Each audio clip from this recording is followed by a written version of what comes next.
सत्यजित महाराष्ट्र, लोकशाही विचारांचे निर्भीड व्यासपीठ.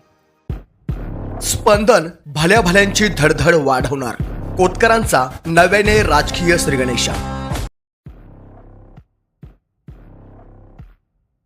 अहमदनगर शहरातील सक्कर चौकात यंदा कोतकरांच्या स्पंदन प्रतिष्ठानच्या वतीने श्री गणेशाची प्रतिष्ठापना करण्यात आली.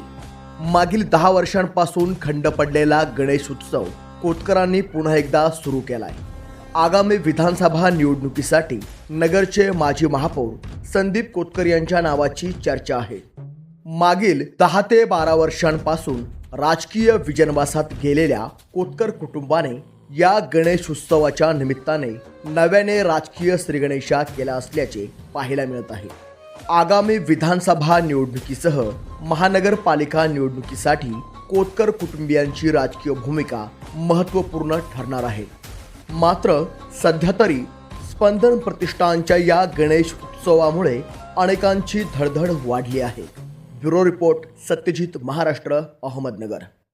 ताज्या अपडेट्ससाठी सत्यजित महाराष्ट्र न्यूज चॅनलला सबस्क्राईब करा.